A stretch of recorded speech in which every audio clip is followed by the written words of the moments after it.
All right, so I'm going to be very short today. If you take out your handouts, I'm going to go over, I think as coaches, we always get kind of caught up in the how we do things. And of course, the how is very important. The how is extremely important. But a lot of times, the why becomes just as important and more important. So what I'm going to do is I'm going to kind of give you an oversight. And not only, you're going to be getting a lot of the how after I leave the stage. My 4 assistants are going to be up here giving you a lot of the how we do things, and that's important. I'm going to try to set the stage for the why, right? This is why we do what we do, and that really is the most important thing to me, is the why. As a leader of this organization and a leader of trying to help young men in their development as a throwing athlete, the why becomes important, because if they understand why we're doing something, they're going to be a lot more apt to buy in to what we're doing. And that buy-in, as you know, is so important for players and coaches. So 12 primary training principles at the ranch, right? So let's go through them, and I'm going to go through them fairly quickly, but hopefully you can follow them. If there's maybe some notes you can take along the way that might help you, may resonate with you. Number 1, the right state of mind. We always start every day at the Texas Baseball Ranch with a mindset. And a lot of people will go, well, why do you do something like that? Why would you start with the mindset? I think it's obvious. If the player's mind, we've all had it, or actually forget the player for a second, just us. If you remember the moment that we were sitting in a classroom, or we're talking to people and we're really not listening to what's going on, or we're not really locked in, how productive were we during that segment? Not very productive. And our young men they live life outside, and they've got a lot of distraction. They have a lot of things going on. And a lot of times we just assume they're going to be with us. And I think it's a very bad assumption. We need to grab them and pull them in. And I learned the power of this several years ago. I was doing mindsets for a while, and I thought it was pretty good. But one day, I will tell you this story that will help maybe resonate with you. One day I got caught up at the house, and I didn't prepare my lesson. So I thought, I didn't worry about it, because I thought they got tired of hearing me do a mindset every day. I thought when I got in my mind, I thought I'd walk up here and say, guys, great news. No mindset today. We're going to go right to the barn. We're going to go work. And in my mind, I picture everybody going, whew, good. We don't have to listen to your shit, so let's go on, do the stuff, right? That's what I thought was going to happen. Not what happened at all. They all looked at me and go, no, then go back and do one that you already done. We want to hear a mindset. And I go, no, you don't understand. It's great news. There's no mindset today. Let's just go on down. And remember, in the audience, I had multimillionaires sitting there, right? Young men, 22, 24, 26 years old, that had millions of dollars, right? And they didn't have to sit there and listen to me. They wanted to, because the mindset piece they got. They really understood that if my mind's right, I'm going to get much more out of this. And it was really important for me to understand how important having your mind right for everything. So we start with a mindset every single day. And it's not very long, by the way. Some of you are like, oh, I don't know. No, a 5-minute thing. 4-minute thing, a 10-minute thing, something that grabs people and gets their mind right. And by the way, I've never had anybody. I have had, my guys will tell you, in the summer when I do mindsets every day, I will have parents come out of their cars, come up, get in the back, and watch the mindset. And as soon as the mindset's over, they'll leave. They come for the mindset. You know why they come for the mindset? Because we all need a mindset every day. So don't miss that. Don't just get right to the nuts and bolts. That's not what we're here for. We're really here for meaning. If you want something to put in your notes, it has to mean something. We're in search of meaning as human beings. Number 2, tight organization equals competence. You really want to show those guys that you are on a tight schedule. There's a lot of my guys that I deal with now more and more that are in the pro baseball, and you have all day. I'm really talking more to you than anybody, because just because you have all day, don't take all day. Cut it down. Take it shorter. Cut some time out, right? Just don't let it linger and linger and linger in those big groups where you just stand there and look deep into each other's eyes and blather on. Cut it short. It is a sign of competence to people if you get to the point. We've all been to a family reunion and this guy who we don't really want to be standing next blathers on, and we all have the feeling to say, excuse me, do you have a point? Yes, we all want short. We want to get to the point. So tight organization really matters. To the minute. If you listen to John Wooden talk, that's really, he had per minute scheduled out. Number 3, active observation equals emphasis and important. I learned this very early on when I was a head softball coach at the University of Nebraska. Tom Osborne, it would be 5 in the morning. Tom Osborne, back in those days when Nebraska was good. Yes, the good old days. I used to go in the weight room and there'd be Tom Osborne in the weight room. And why would Tom Osborne be in the weight room with his football guys at 5 in the morning? What was the message he was sending to his football players? Your time in here matters. I'm not just sending you my strength coach and then pick you up when you're out. No, if it matters, I'm going to be there. Now, we all sit there and we go to the bullpen and we're there. This is us. But are we here very often? Do we sit there and watch, or when they're doing their strength or their mobility, do we just grab a Coke and a coffee and move away? What message is that sending to the player? That message, I'll promise you the message is exactly what you think it is. It's not that big a deal. Something you got to do, right? If it matters, you're there. And if it doesn't matter, don't do it. So, active observation equals emphasis. And if there's any note that I could take you, we're going to be talking about that over the next couple days, is everything matters. Everything matters, right? Number 4, variety is quintessential. You can have the very best warm-up that has ever been devised. If you do it every single day for 6 weeks, what starts to happen to that warm-up? It starts to get ragged. It starts to get loose. It starts to, people to start to go through the motion. My comment, we have 7 different warm-ups at the ranch. We don't have 7 different warm-ups because we like warm-ups. We have 7 different warm-ups because we want them to like warm-ups better. They're never going to like warm-up. But I really spend a lot of time focusing on warm-up. As silly as it sounds, I want music, I want high energy, I want the warm-up to be something that you look forward to as part of your process. Not just by the way, we're going to do our warm-up. No. Warm-up, it already has started. Our work for the day has already started. So variety is quintessential. It is for all of us. We like. If you ask me what I like to eat, I like a ribeye bone-in. Thank you very much. So you could tell I have a couple of those. Now, my comment is, how many days in a row could I have a ribeye with bone-in before I go, I really don't like one? What, 3 nights, 4 nights? And pretty soon, I'd like a chicken maybe, right? Variety is quintessential. It's not an by the way. You have to create variety. Now, there's your challenge, right? Variety, you just can't have variety for variety's sake. It's got to be good shit in your variety. That's going to be a challenge for you. It's a good challenge. We should endorse it. We should grasp it. Variety is essential. Number 5, you can't recruit what isn't awake. If you really want to know what world-class performance is, go watch Usain Bolt prepare for a 10-second run. How long is that preparation? Pretty close to 6 hours for 10 seconds. I've seen some college pitchers get ready in 15 minutes. There's a problem, right? You can't recruit, your body can't recruit what isn't awake. So people always ask me, oh yeah, you're the velocity place. Yeah, you know why a lot of our guys throw harder? Simply because they warm up better. That's not even hard. Right? If you have a crappy warm-up process and we give you several that are pretty good, what's the chance of you going to throw harder? That's not brain surgery, right? But I think it's even better than that. What's the chance of you being more healthy and durable? What's the chance of you being able to be good in the first inning? How many times do your guys, you say to yourself, well, if you can just get through the first inning. Well, that's a warm-up problem. right? If he's bad in the fourth inning because he runs out of gas, that's a conditioning problem.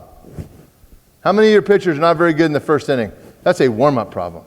That's a mindset problem. That's what you start with, right? Number 6, visual over verbal, always. What do we like to do? I'm going to be talking about that tomorrow. Verbal is very efficient. It's not very effective. It's the worst of all worlds is verbal.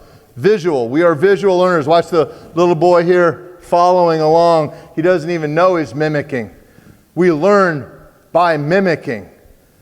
We're really good at it. We're born to do it. Your job is to find good models to mimic. And I don't think there's any surprise that Barry Bonds and Ken Griffey Jr. were so good when they get to follow their dads around all the time. Did they have some pretty good models to mimic? They sure did. Do you think that mattered? More than anybody ever taught them. They got to see. And can you imagine being with the Cincinnati Reds in the 1975 when you were 5 years old and watching them every day in BP? Is there a better teacher than that? No, there's not, right? Visual over verbal, always. Coach Wallace, I'm going to lead, is going to take you right into how we do that. Number 7, kinesthetic over verbal. You can maybe get the idea I'm not a big verbal guy, yeah, right? I don't say very much. I had a scout here a couple years ago, came and watched the whole thing, took one of our guys out to lunch, and one of our guys says, "Hey, what did you think of Ron and the ranch?" He goes, "He didn't say anything. I was expecting words of wisdom or something. He didn't say a damn thing. He just was kind of a cheerleader." And our young man said, "You know, that's what I like Ron a lot. You know why? Because he stays out of the way of the learning." I thought, wow, how nice is that? He stays out of the way of the learning. So here's your lesson. Stay out of the way of the learning when it's going on. Shut up for a little bit in your bullpen. Number 8, on the constant lookout for training corruption. This is really big to me, right? Training corruption, as some of you will recognize this little move right here, right? You see some guy doing his arm care, you see a move like that. Do you see any animal in the real world ever throw a baseball like that? My comment is, don't do it then, right? My joke always is with my staff, when you see giraffes jumping over zebras in the Serengeti, then we'll train it. Until then, we're not going to train giraffes to jump over zebras. That's not what we do. Now, this is not just a slam on this particular move, because this could be interpreted, right? Here's my comment. Connection ball. I've seen it corrupted in my staff, by my very eyes. I've seen every drill corrupted. This is not a slam on any person in the world. Anything can be corrupted by people. They misinterpret it, they get off. So look for it when you're doing stuff. But a lot of times we're just go do your drill. And as long as they're doing the drill, you're thinking everything's okay. The drill may be causing corruption. You should be on the constant lookout for corruption. Movements that get out of whack, out of sync, out of time, always be on constant lookout. That's my major job. To look around and find places where guys are corrupting things, right? And they corrupt my stuff and our stuff just as much as they corrupt anything else, right? This is just severe. And this, I've seen this move right here really create forearm play. But I have seen our drills create forearm play, right? This is not a slam on any one person. Don't get me wrong. It's corruption. I just wanted to show you that so it's clear. You can see where that would be a problem. Number 9, guided discovery over due instruction. Right? I view ourselves and I view you the way I view you. Maybe you don't view you like this. I view us as conductors of a symphony. We don't go down there and make sure the guy is playing the violin right. That's not our job. Our job is to help them be better versions of themselves, right? So a lot of times you try to treat our players like it's strict choreography, or in Full Metal Jacket, right? This is my rifle, this is my gun. Remember that scene, right? Iconic scene, right? Everybody's just in lockstep. I don't think that's what we're doing. This is not due instruction. You're not a drill sergeant. You're a teacher, right? Number 10, holism, integration, and hyper-personalization over one size fits all.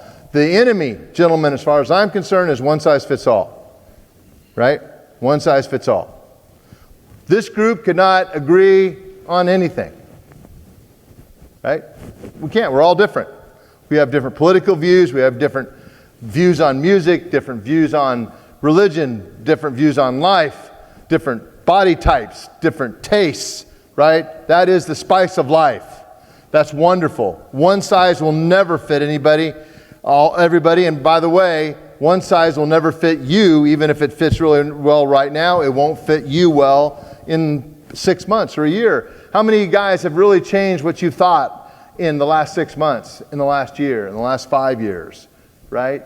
So you got to view that as we go on, right? So what you're really looking for is holism, integration. I talked with a Major League general manager about 5 years ago, and he said, Ron, what was the thing that you really think we should do? And I said, integrate. Instead of having everybody in their silos and everybody in their lanes, have them talk to one another. If some guy's struggling with fastball command, I ask him, if somebody's really struggling with fastball command, whose problem was it? And they all said, well, it's the pitching coordinator. I go, no, it's everybody's. It could be the strength coaches. It could be the physical therapists. Everybody should be involved in what is creating this. When we're integrated, then we're powerful. When you're isolated, everybody stays in their lane and nothing really gets done. Everybody just does a job to keep a job, right? And it's hyper-personalization. That's really important. Number 11, almost done here, guys. Constantly selling extreme ownership. You got to own it. I've never known an elite player that doesn't own their performance. You've got to own it. The good, the bad, the ugly, everything. You got to own it. A lot of guys don't want to own the failure. They only want to own whatever, right? You have to own it. And I mean, you own your warm-up. You own your mindset. You own your drills. Everything. You own it. If you don't own it, if you're a renter, you'll never fix it. If you own something, you'll go fix it. Right? You'll change it. You'll adapt. You'll grow. You'll adjust. And the last one, objective measurement and tracking as a way of life. If you can't describe what you're doing as a process, you just simply don't know what you're doing. And if it's important, then measure it and then track it. Those are the 12 performance training principles of the Texas Baseball Ranch. Those are what guide us every single day.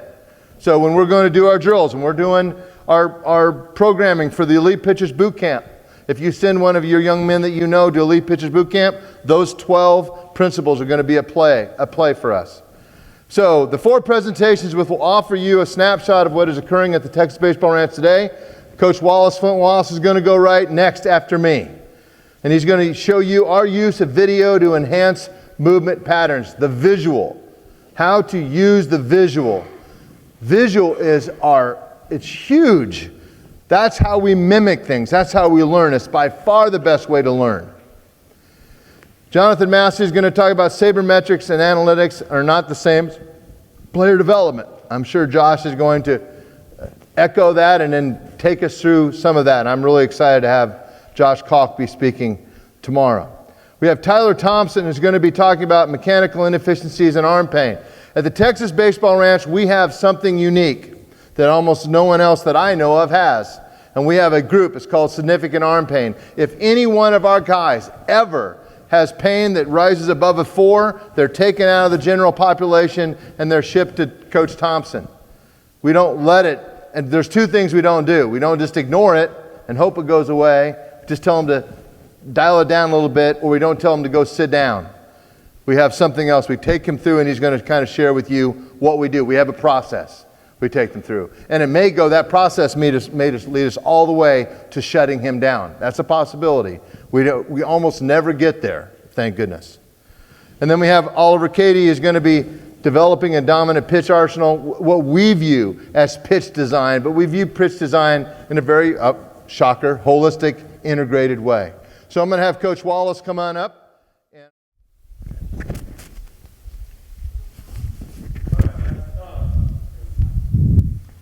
Here we go. So I'm going to talk a little bit of how we use video to teach our guys we want the drills to do, okay? So movement patterns are the greatest thing, and sometimes we need to break it down where a guy just understands one key aspect that we're trying to teach for that drill. And so that's what we kind of use the video for. A lot of times they look at the whole picture and try to put it together instead of have some emphasis. So I'm going to kind of show you how we do the whole picture and then the emphasis of what we do with each drill. So we're visual animals. That's how we learn, and all the time that's what we do. We mimic things, we see things. I mean, my mom tells me I walk exactly how my dad walks. She could tell it was me from a mile away just because I walk exactly the same. I just did that because that's who I learned how to walk, by watching him walk, right? We have similar mannerisms of our parents or stuff all the time because that's what we did. When they got mad, they made that facial expression. So when we get mad, we make that facial expression. That's just how it works. We're visual animals. And right now we're living in a world where our players mostly learn through watching a screen.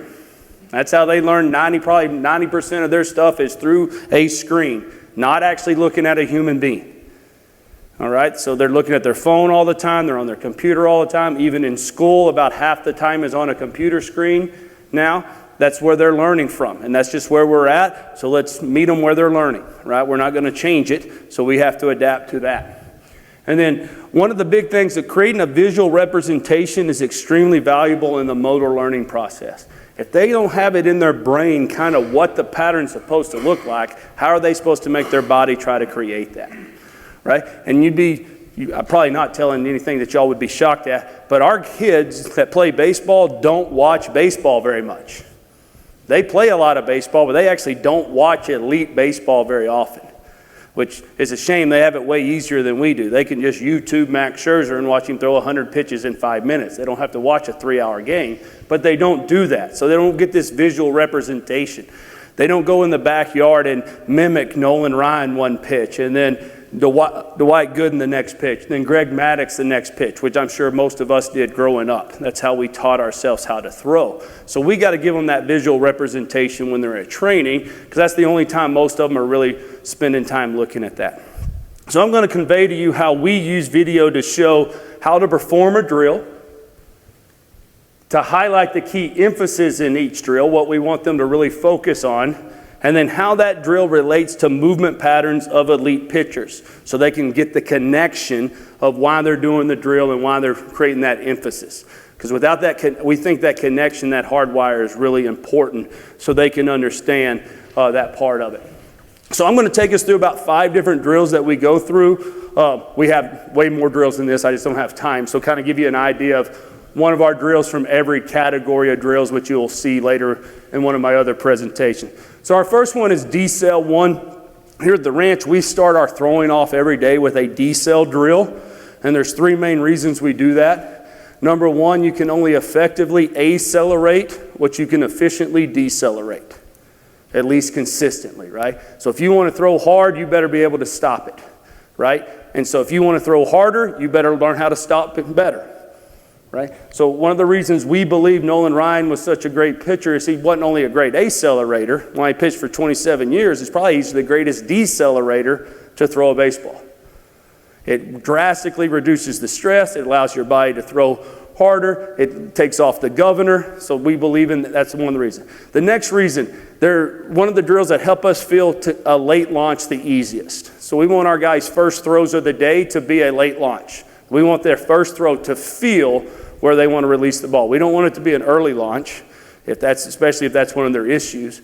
And then the last reason, they're just not as stressful on the arm, right? They can go through the motion, start feeling unconnected while they're still getting their arm going through the motion of waking up and process. We don't want to throw too hard too soon.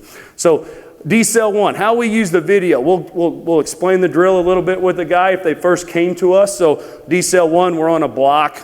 We're squared up. We're going to rotate back, scalp load. We're going to rotate our hip. That brings our arm up. We fire. We're going to rotate our hip till our back foot turns over, and we're going to finish with our arm nice and bent with our shoulder out in front of our front knee. We tell them that, and then we go here, go watch how the drill's done. So we see it at regular speed, fast motion. Then we show it to them in slow motion, right? Then we'll show it to them with some emphasis added to what we want them to focus on. So right there, we're looking at the pronation. Pronation starts from the scap, gentlemen. It doesn't happen in the hand, it happens in the scapular region. Okay, so we want them to know that. Then we show them how elite guys get to that late launch and pronation. So they can start seeing and start connecting the dots of why they're doing this. Right, so we give them different variations of how these guys go through here. So this focusing on that part, and notice the line is drawn all the way back to the scap because we want them to know that's where that deceleration process happens at. Happens almost right at the spine. We want everything happening from the spine out. Okay. Then it's going to go through, now we're going to give them a different angle of the drill. So they can see it from the spine, and then they can really see how the hips are rotating this time. Right? And so we're going to even highlight the area we want to focus on. The reason the back foot is turning over is because the throwing hip is rotating past the glove hip right there. And that gets the back foot to turn over. Then we show how that relates in there. See the back foot turn over because the hip rotates. So they don't think we're just doing it for, this is what elite throwers do. And then we show them how the arm finishes nice and loose and bent, not straight, not recoiling in elite guys that threw there. And then we show them how it kind of puts hip rotation into that nice bent arm. So we're highlighting the emphasis of that. And they can just go back and watch it.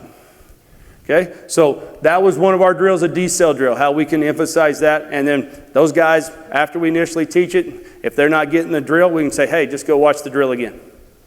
Then go back over the TV, watch it, or if they're not feeling something in the movement, they can just go back and watch it. Okay, because us telling them is probably not going to get it, right?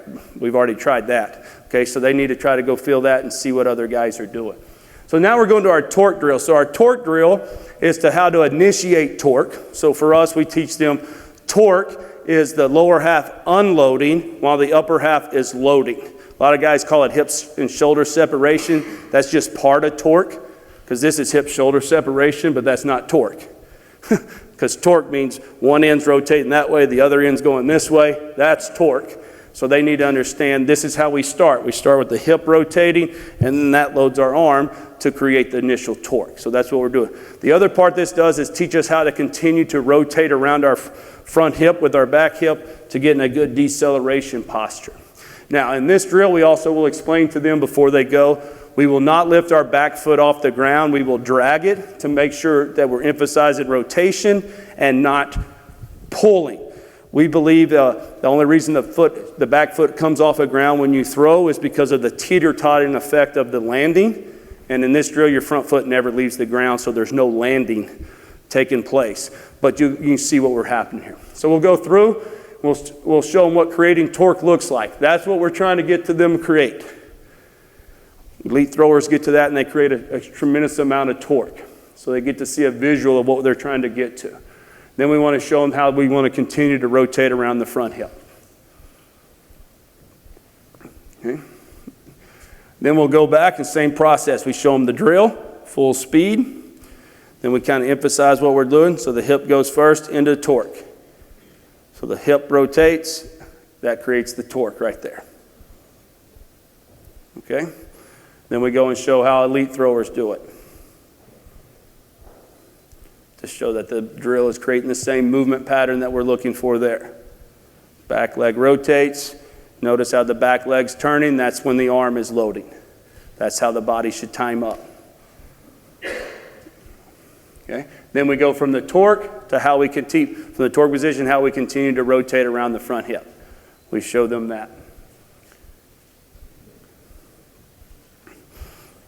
And then you'd go through and you would show how elite pitchers keep rotating around their front hip. Because guys, you got to highlight these spots so they understand what they're looking for. They just look at the whole picture, right? Okay. Then we show them from a different angle. So they can really see how the hip is rotating and the back knee's rotating in to create that torque.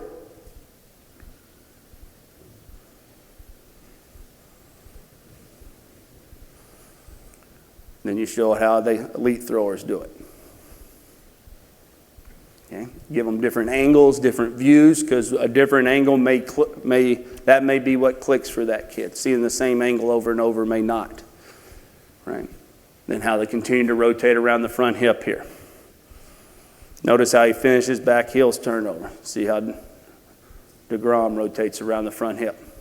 So we try to use different types of elite pitchers, not just the same guy, because there's not one model. We're showing that almost all elite pitchers have things in common, principles that they do, and that's what we try to teach in here. Then we'd go to our jump back drill, which is kind of an arm action drill, and we've already talked to them about that. Our hands separate because our scaps bring our hands apart, not because we try to separate with our hands. If we try to separate our hands, that's a disconnection. A disconnection would be any body part working independent of the trunk and spine. And if I'm trying to take my hand back, that's independent of the trunk and spine. My trunk and spine's not making that happen. But if I do this, my scaps are attached to my spine, so they're making it do that. So we tell them our scaps are what makes our hands start. And then what that should time up with in the lower half is our knees separating. Okay? So hands separate when your knees separate. Okay? Then we go back, the next layer of the onion is, that happens when they come out of glute load. Okay? Nothing in your upper half should not be breaking until you come out of glute load, which is way into the motion. Okay? So most guys that we see, the reason they don't throw to their potential, most of them could throw automatically better than they do, is they engage their upper half too soon in the throwing process. They try to start using their arm way too soon. So if I use it as a hitting analogy, they would hit like this. That's how they throw, because they all want to throw 95 back here really early, and it comes out 80 poo out here, right? Because they engaged it too soon and didn't let the body do its job. So we have to teach them that synergy of when the body's supposed to time up. So jump backs, reason we do this is it's going to put you in a glute load. You're going to jump back and land in that glute load, and then it's going to show you how to do everything out of that to create synergy and to create a better arm action. So here's the drill, it jumps back. We just showed them how everything starts working in synergy at full speed, then slow motion. Notice how the glove stays right with the front knee, right? So we show how glute load and then move the hips forward, then everything separates. So get to our glute load, then we move forward out of glute load, then we separate and throw. That's why the arrows are there. We don't want to start separating until after we move back forward. So they see that. And then we show it to elite throwers. So you see he's in his glute load, his hips move forward, he still hadn't started separating yet, right? Then he'll separate after his hips move forward out of glute load, right? So that's what we're trying to get. So moves forward, now as everything separates, and he's ready to throw, right? Always like that one because that's actually two different pitches overlaid on top of each other, right? So it's how dialed in he is with his delivery, right? Pretty good.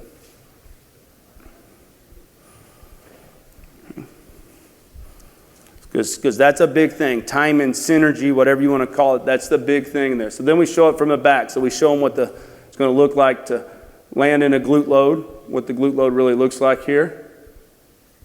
Okay. So he's going to jump. There's the glute load. See how the hips are behind the ankles, the base of your neck's directly over your ankle. Then we show how guys come out of their glute load and throw. That's when everything starts separating and throwing. So they get the different angles there. Okay. So then we go to another drill. Now we're in a couple of lower half drills. The next one is box squats. Box squats is one of our drills that teaches guys how to get to a glute load. Most of our guys that come to us, the reason they're come to us is they're searching for velo or they have some arm issues, which both of those usually mean they're not getting to a glute load as well as they could to submates the force as much as they could. So we need to teach them that. This is one of our better drills on this. It's a little bit of setup, so we'll teach them the setup. You basically turn your glove foot in, draw a line back 45, Now I'm going to sit. So my femur's at a 45-degree angle, but my shin bone is still up and down.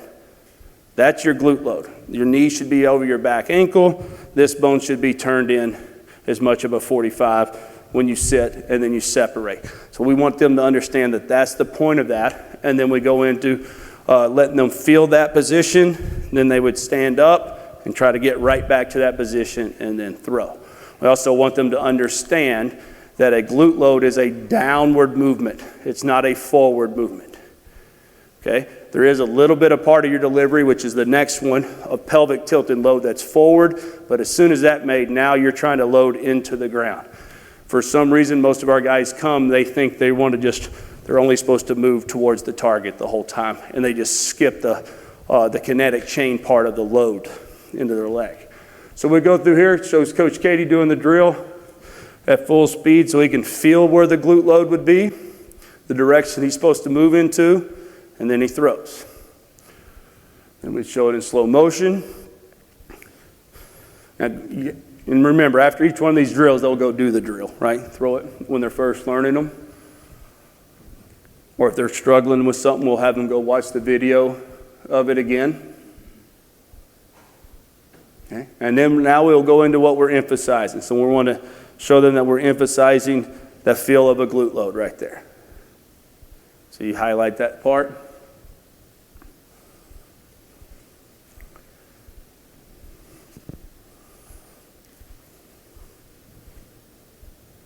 And we spend this one's a little longer video because it's one of the most important aspects of the throwing part. They've got to understand some movements.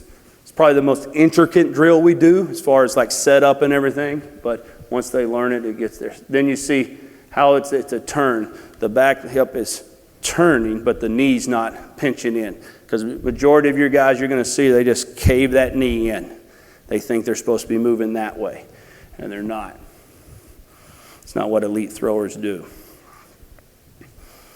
Okay, so you see the hip move and then him sitting to that glute load. So here we go. Hip turns, and then we're in a downward movement.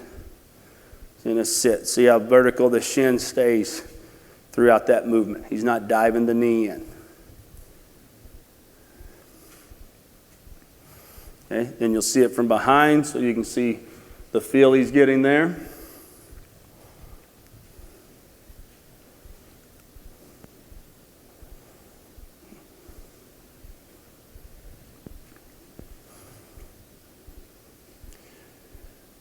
This is one of the big keys, is creating that little 40, I call it 45. Some guys aren't going to get to 45, right?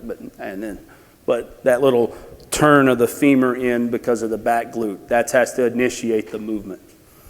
Then we'll start highlighting what we're looking for. So there, feels the glute load, right?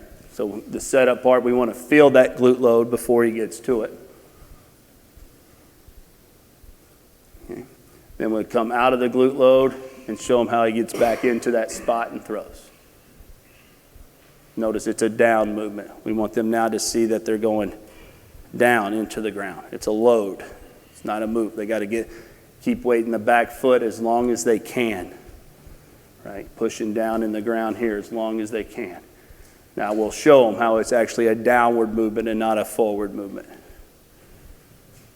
And you see there's a little turn, and then so that's the part that moves forward, but notice how the shin angle stays vertical. Then we move down. Then it's a down movement into the glute load. Straight down from right there.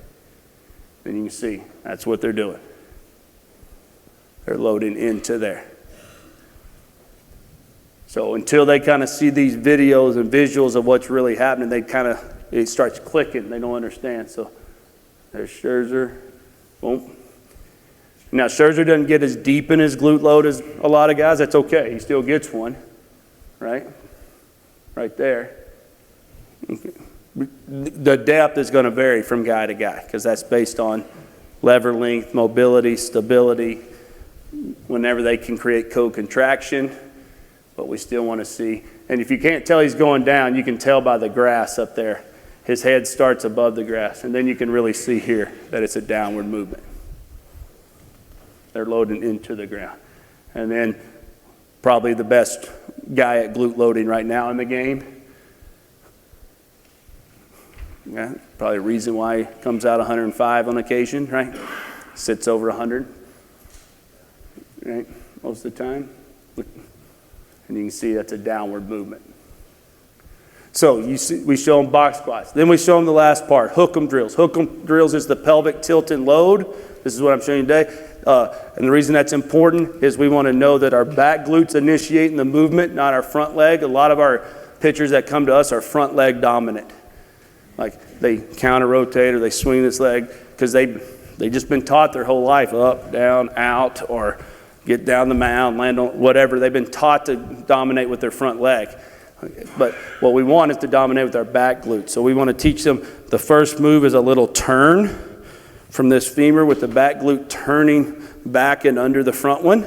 It's not a pinch in of the knee, and that sets us higher to create pelvic tilt. We need a tilt at the waist. The reason we need the tilt at the waist is as soon as your hips level, your front leg will start opening. So if your hips are level immediately, your front leg's going to start opening immediately when you start going. We don't want them to level till glute load because I don't want my legs to start separating until I'm coming out of glute load. Okay? So I have to hold that tilt till I get there, and then my legs will separate, as you saw with Chapman there. So what we want to teach them is that tilt is vitally important to create that, and we're also creating that co-contraction right there. So that's our forward movement. That's what you got to tell them, that we move forward, then it's a down movement from that point into the glute load. So we'll show them that. We'll go back same way. That's what we're trying to teach them to create right there. So they see a visual of it. Then we show them the drill.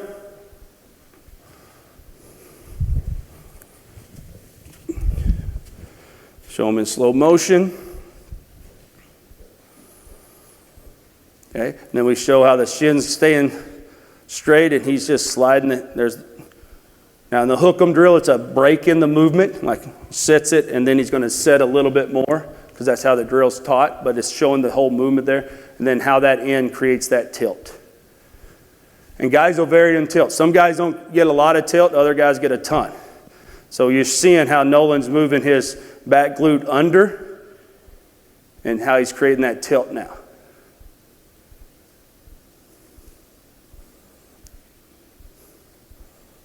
Scherzer doing the same thing. So from the knee to the hip is getting that little twist into load, and they're trying to create vertical angle, and then they would go down like we saw from glute load a while ago. You saw how they moved down in the one before.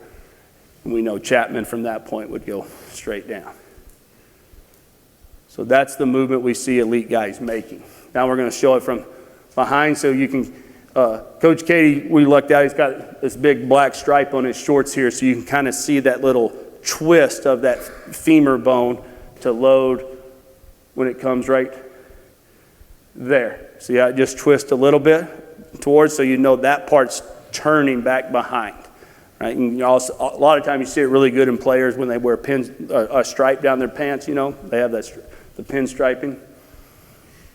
So you can see how he loads it into his tilt.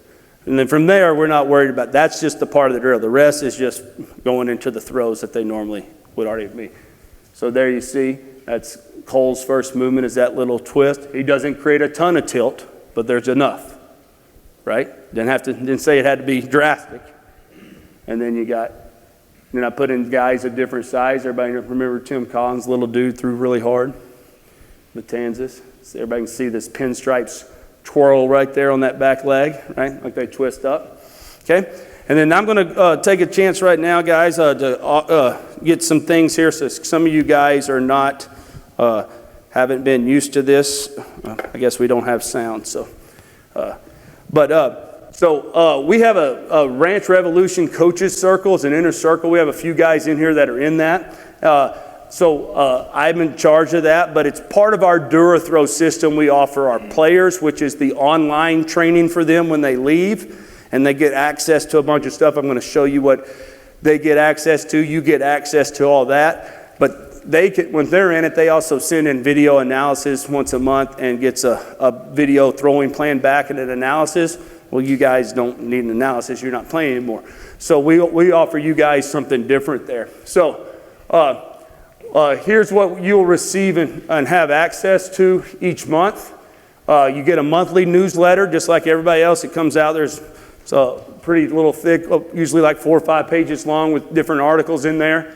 A monthly webinar. It's usually with Coach Katie and Coach Woolforth. Occasionally, it's me and Coach Katie, or Coach Katie and one of our other guys, because he's our DuraThrow coordinator, so he's the one that sends those out. You'll get a monthly audio in the mail, a weekly blog that you get online that we write. The staff takes turns every week and goes through that. You get a weekly mindset video that Coach Katie sends out of what Coach Woolforth does of the mindsets we've taped through the summer. Okay? You also get our 9 cogs of our video training, which is probably one of the things you guys want to be into. So it has all our wake-ups and warm-ups in there, or most of them. We're always adding new ones and adapting, so sometimes they're a little slow getting into the video. But it has an arm care recovery cog that you can go under there and see what we do for some arm care and recovery. A mobility and flexibility one. Strength and stability, what we kind of go through a little bit, just some basic stuff. We get a little bit more personalized based off of their score, but it gives you the exercises we do so the players can go back and follow that. Our condition and recovery, 2 throwing programs and drills, which is probably what most of our guys want. It has all our drills that we do in there, and it shows the drill, and it gets it explained, and then it shows it demoed again. Some mindset cogs, our nutrition, hydration, sleep cog, which has some articles about that kind of stuff in there, on integrity, personal and spiritual cog. And then what you also get is a bi-weekly vlog that I do, and I send out every other week on different topics. Just some of it's on just parts of the delivery. Sometimes it's on curveballs, throwing different pitches. Sometimes it's on other stuff like that. But here's a little key to this. Let's see here, let me get the volume. I'll start this back over. I don't know where the volume went. I tried to plug it in and it won't plug. So hold on. I'll click back here and start this. There's no volume on, I can't, on the computer.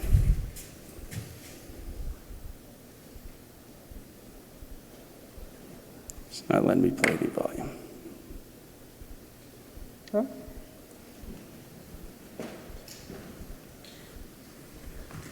Move this up, it's all right. Hmm? You have to unplug this one. Why is it the plug in here? Yeah, the aux cord on this side. Okay. Real quick, hold on 1 second, guys. Before you put that mic on, I'm just going to make sure it's still going. Sorry for the technical difficulties, my fault. I didn't check it before I came. I thought it was already plugged in. It's good. You're going to hear a pop. Hold your ears. There we go. Okay. So, here we go. Let's get back through this. So, get back through that part. Sorry about that. So, this is just a brief, 1 minute segment of what's in a vlog. They're usually about 6-8 minutes long on different topics. This is about a partial segment of one of them. This one was on creating energy in the lower half and upper half. So went like this. Synergy is vital between the lower half and the upper half. So I put together a little slideshow here that hopefully demonstrates what that looks like and how you can get your guys a feel for that. Okay, the synchronization or synergy between the scap load and the arm cocking with the lower half is crucial, like we said, to minimize that stress in the arm and help to facilitate command. Now the unraveling of the arm happens on the front side of the body if you can synchronize or create synergy, and that means after the throwing shoulder gets in front of the glove shoulder. This allows for the arm to transfer energy instead of creating energy, which that drastically reduces the stress, and to drive the ball in more of a straight line to the target before release. It may only be for a couple of inches we're getting to drive that in a straight line, but that's vital for our command. So as scap load, as the knees separate, the scaps pinch together and the elbows go back and the hands separate.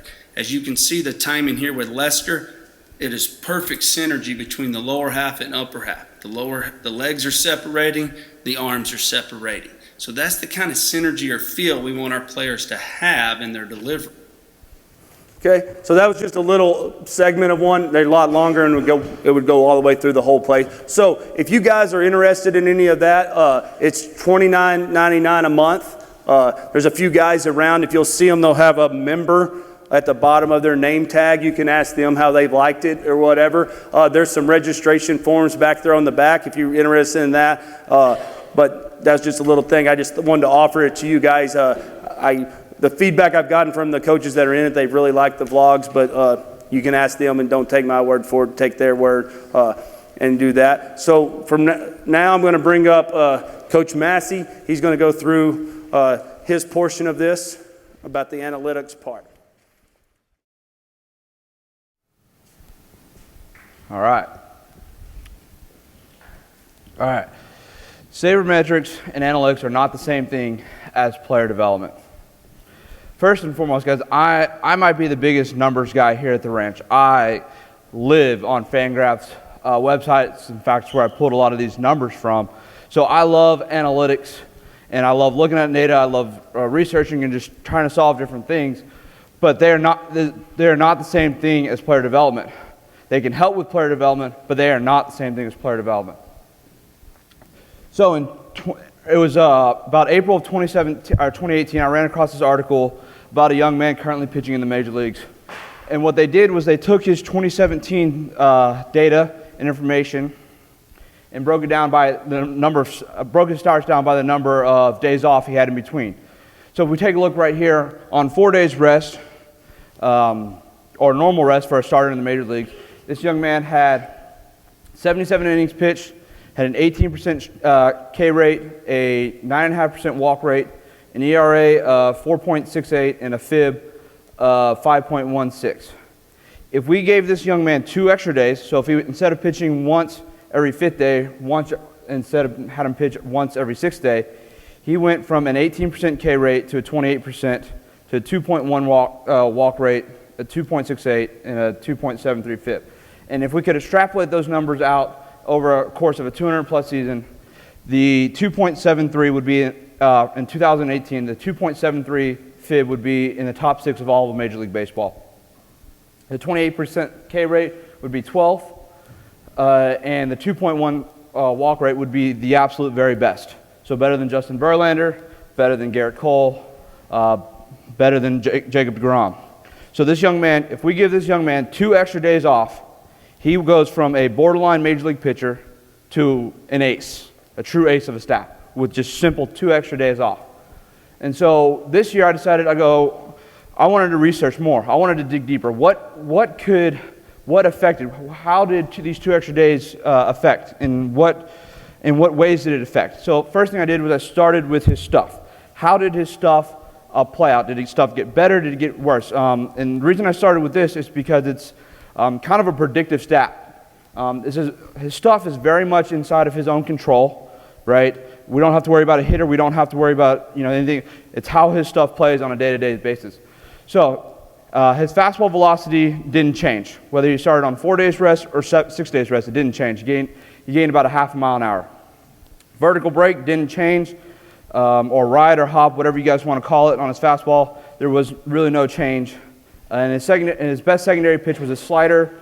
He got a little bit better vertical break on it, getting a little bit closer to 0, but his horizontal break didn't really change very much. And to me, that change really wouldn't have indicated such a drastic difference in his stuff, or a drastic difference in his performance.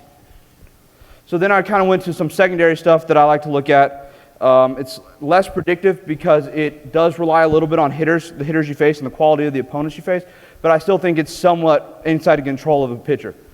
And here's where we start to see big changes. His strikeout rate jumped from 10%, walk rate was a third, but his first pitch strike percentage went from 57% on normal rest to 67%. That's a 10% jump. So now he's ahead. Now he's getting ahead 10% more of the time. His swing and miss percentage, so his ability to create swing and miss stuff, jumped 4%. His chase rate, or his ability to get guys to chase pitches out of the zone, jumped almost, 12%, 13%? And by standards, 41% would be probably the very best in Major League Baseball on any. Max Scherzer this year had a 35% chase rate, and I think he was up there in all of baseball. So a very good chase rate. And his batting average against dropped 15 points. So he's getting ahead more often.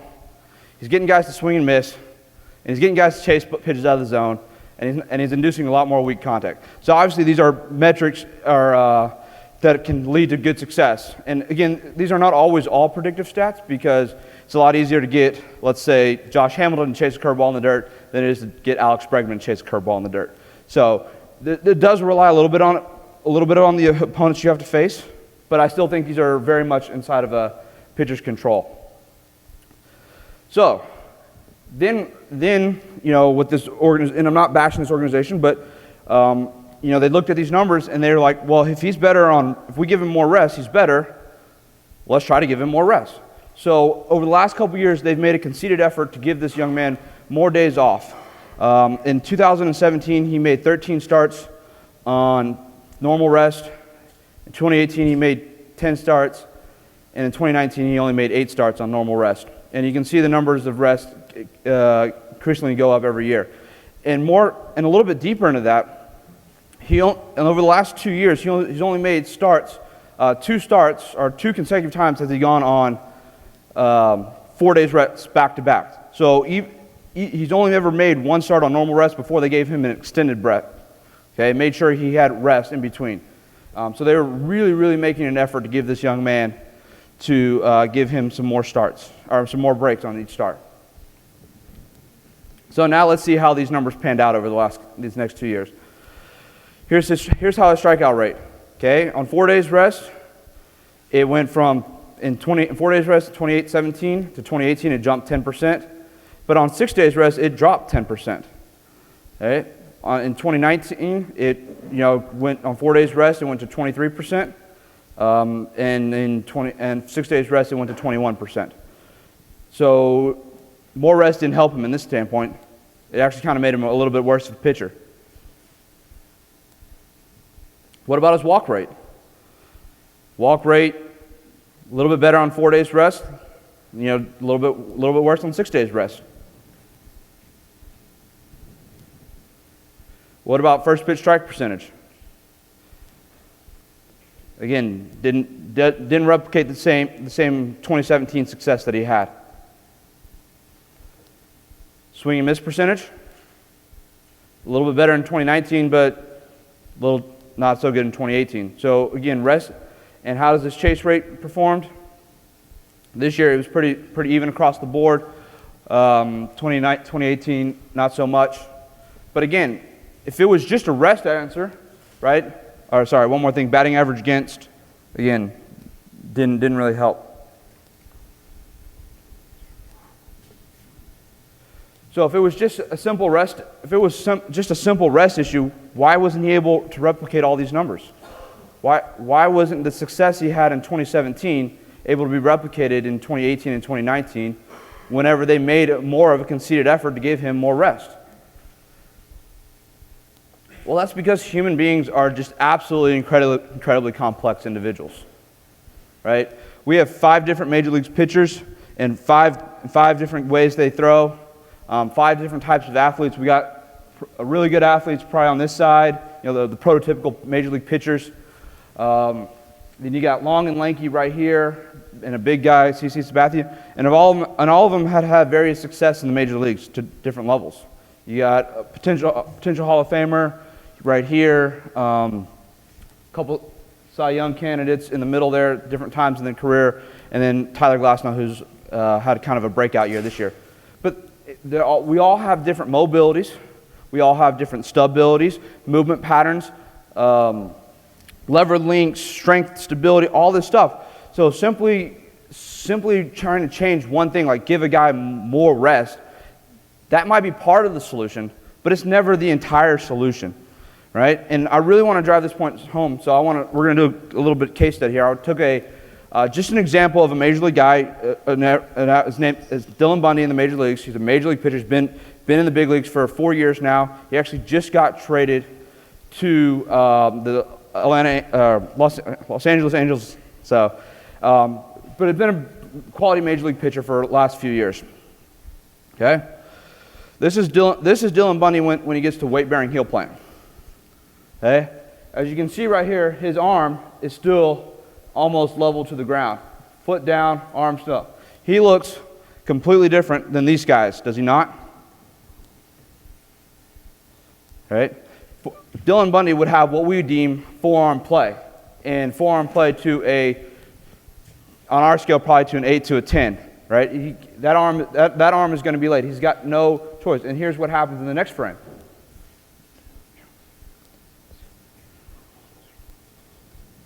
Okay? That's a lot of stress right here in his medial elbow. Again, here's what these guys look like for one frame afterwards. See how these arms are much more connected to their trunk and spine, while his arm is still. What happens here is as his arm is flat here, so as his shoulders start to begin to rotate this way, his arm's still trying to make its way up here, and now it's disconnected from his trunk and spine. So again, lots of stress on his medial elbow, not as much stress on their medial elbow or anterior shoulder. And then we get to launch. That's an early launch in our opinion, right? There's his front foot. His launch is way back here into mid-thigh. Compare that to these guys.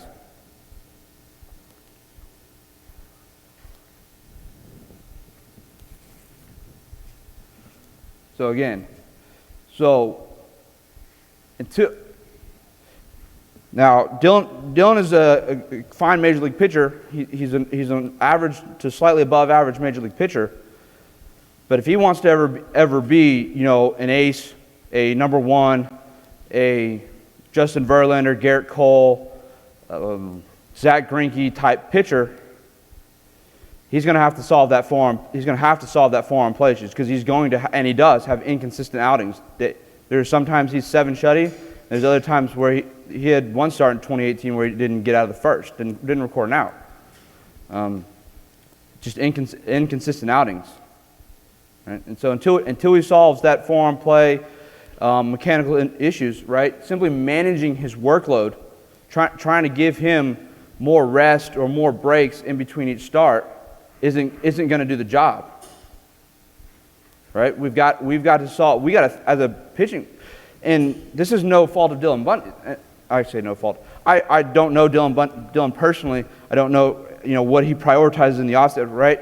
But as a pitching community, we have failed Dylan Bundy because we simply try to think that, we won't have him throw 100 pitches. We'll only go 80 pitches. That'll save his arm. That'll help him bounce back. Or, instead of trying to pitch him on 4 days, we got an extra day off, we'll start him here. We failed him thinking that just simply managing the workload is going to get there.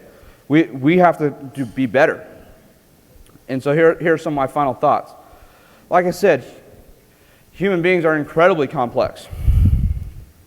All right? We have different mobilities, different stabilities, different lever lengths, different whatever. It varies from pitchers to pitchers. So we have to hyper-personalize to the best that we can. And I know some of you guys in here have staffs of 15 to 18 pitchers deep. That's 15 to 18 different pitching programs that you've got to have. And it's tough. I'm not saying it's easy, but you start with your best pitcher and you work your way through the entire staff. Start with the one guy you can't afford to lose. Okay? And then who's your number 2? And then who's your number that, right? We work our way through that. Recovery is a multifaceted problem, right? There's a lot of different things that go into how to make a pitcher bounce back. And I'm going to talk about this a lot on Saturday, but it's not just simply managing the workload. It's not just simply trying to save this pitch count, save the bullets in the gun, right? It is huge. It is a quite complex and quite deep problem that we're going to go into huge depth on Saturday. But if we can step out of the realm of recovery as a load management system, you're going to be one step ahead of your competition. And so, like I said, managing the workload can be part of the solution, but it's never the entire solution. There are pitchers and Dylan is a great example because he's in the major leagues, and he's going to be probably a major league pitcher for the next 5 to 10 years if he wants to be. But there are guys in the minor leagues that have just as good of stuff as Dylan. There's guys that will never make it because they suffer from the same problem that Dylan does, and they're just to a more extent degree. They're going to get hurt. They get themselves hurt. They can't bounce back. They end up out of baseball. And everybody here has one pitcher on their staff that they had that, if we could just get him to pitch, just pitch like he did last time, every time, he'd be our stud. But for whatever reason, we couldn't help him. We couldn't get him to perform that way on a consistent basis, and it ended up killing us or hurting us in the long run because we didn't have him available for us. All right. So, like I said, we'll talk. I know it was kind of brief, guys. We'll talk more about that on Sunday. But like I said, sabermetrics and analytics are a great tool, fascinating tool to have. They can help solve some of the problems or help us win today's game or help us give us clues into how we can help a kid get better. Right. Getting Dylan Bundy to perform like he did in 2017 on 6 days rest would absolutely make a difference in that young man's career. And that's where analytics can help us, give us that data to help him buy in. But they're never going to be the solution. Right? They're never going to train a guy and teach a guy how to solve that problem. That's where us as teachers and us as pitching coaches really, really come into the solution and really help a guy like Dylan Bundy. Thank you guys for your time tonight. Okay, so we got a 15-minute break, guys, and then we'll go. Let me change this to presenter view. Okay. All right. Good evening, everybody. Thank you, Ron. I'm Tyler Thompson. I'm the event coordinator here, one of the instructors here at the Texas Baseball Ranch. Just to kind of give you a little bit of detail about me, who I am, just because, I'm the new guy here. You're probably wondering who I am. So I grew up in Michigan from the Detroit metro area. I went to Wayne State University, played there for 4 years. I was a pitcher there, and then I coached there for 1 season. I actually interned here, had the opportunity to intern here last summer, specifically with the summer program. And during that time, I was applying for graduate assistant positions, and luckily enough, I got a position at Southeastern University NAI program in Lakeland, Florida. Coach Adrian Dinkle gave me the opportunity. Great coach, great guy. And it was a great season. Ended up finishing number 1 in the rankings the entire season. Made it to the World Series. Just fell short of our goal, but incredible experience. So about halfway through the season, Ron approached me. He offered me a job here full time, and it was just something I couldn't pass up. I really enjoy working with these guys, every single day. It's really, really a privilege, to work with, Ron, Flint, Ollie, Massey, and Jill, and Anna. I can't forget you, Anna. So, kind of jumping right into it. Mechanical inefficiencies and arm pain, a protocol to minimize both. So, I think right now we're in an age, where player development is at an all-time high. And, throughout this, presentation, I'm going to talk about a study that I found. And injuries, they're kind of also at an all-time high. And I'm going to kind of talk about, where that puts us right now. And then we're going to kind of talk about what Ron touched on, significant arm pain group, and kind of our methods and our process behind all of that. So the study that I came across was written by Stan Conti, Christopher Camp, and Joshua Dines. It was written in the American Journal of Orthopedics in 2016. It is an 18-year or 18-season study in the MLB from 1998 to 2015. Basically, in that study, starting back in 1998, I found this to be really, really, a beneficial study because in 1998, the MLB increased to 30 teams, and they kept the full-time roster, or the active roster, limited to 25 players. So I thought it would be a good study. So throughout those 18 seasons, 8,357 disabled list, or nowadays it's called the injured list, designations occurred. So that's roughly 464 annually, and an average injured list length of 55.1 days. Okay, so 55 days. Of those, that took place and extended into 1974. There have been 400 medial ulnar collateral ligament, or MUCL, also known as Tommy John surgeries, in the reconstructions in the MLB. That's from 1974 to 2015, because in 1974, that was when the procedure first took place. Okay? Now there's more because it's 2019. The mean recovery time for pitchers during that time frame for those surgeries was 17.8 months, roughly a year and a half. Okay? And lastly, the statistic that I found probably the most interesting was about a third, 32.8%, we'll round up to 33, of the procedures over the 42-year period occurred between 2011 and 2015. Okay? So very, very recent, steep increase of the, UCL tears or reconstructions. So another thing that I found, elbow versus shoulder injuries. So they're very, very consistent a long time. As you can see here, elbow injuries are steadily increasing, and shoulder injuries are on the steady decline. All right, they're kind of offsetting each other.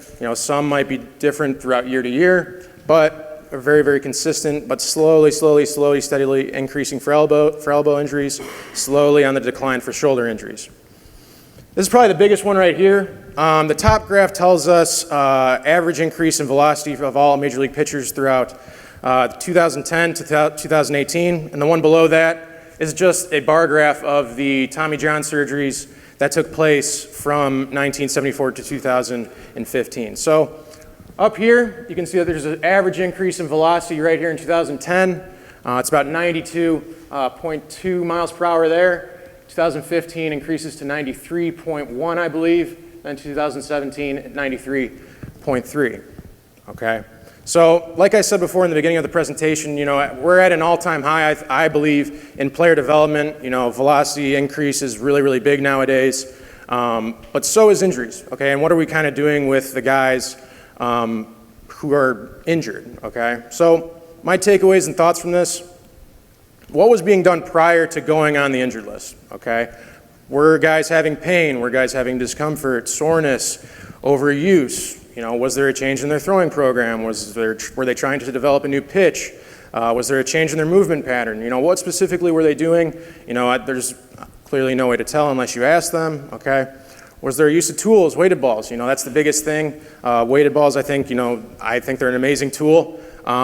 They increase, external rotation of the shoulder, and evidently, it increases your risk of injury, and it can if not used, correctly. So, again, the injured list length was roughly 55 days. So what was done while on the injured list? What is kind of our recovery protocol in that manner? So everyone in that, disabled list or injured list, what specifically did they do there? So now kind of moving forward, implementing a program to minimize this. For you guys moving forward and what we kind of did here at the Texas Baseball Ranch this year, we implemented a program designed to look solely at, mechanical inefficiencies, and I'm going to talk about those in a little bit. And we always start with arm pain. Arm pain, it tells us so much about, what you're doing in your delivery, specifically mechanical inefficiencies, soreness, tightness, recovery, all of that, okay? And to follow up with that, and correct to promote durability, connection in the pitching delivery, and a more effective and efficient thrower. So we're trying to create a better movement pattern. So mechanics, what can we work on mechanics-wise? Implementation of tools. I'm going to talk about 6 of the things that we kind of take through in the significant arm pain process. Okay, lots of different tools. And then blending. Okay, blending is really, really important for the guys in this stage because they've been doing something that's kind of creating pain and discomfort for them. And they're going to the injured list, they're taking time off, they need to recover, something needs to change. So, to blend that kind of, accelerates that process, okay? So, going into the mechanical inefficiencies, I know many of you are familiar with them, but just to, kind of briefly talk about them really, really quick. Crossing the acromial line, as our hands separate in our delivery, it's when our hands cross our shoulders, crossing the acromial line. Inverted W, the hyperabduction and excess internal rotation of both throwing shoulders, kind of creating that that inverted W. So there's different severities of that. If you're right at this position at leg lift and then somehow get to this pactimerous position at foot plant, it's not as severe as if you're in this position at foot plant, because when you get to foot plant, you have to completely rotate, creating a lot of stress on that shoulder. Okay? Elevated distal humerus, humerus bone's right here and it's elevated above the shoulder. Forearm flyout, when your forearm is a little bit more than 90 degrees. Again, more severe here, it's more closer to 180 degrees. About 90 degrees, we rate that about a 4, 3 or 4, maybe even a 5, depending on the person and where he is in his delivery.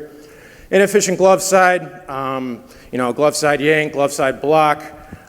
Is it asymmetrical, symmetrical? Is that kind of producing pain as you rotate to the throwing shoulder? And then kind of going to the lower half, counter rotation. Are we taking our momentum backwards instead of moving forwards? Are we rotating our hips back this way towards second base?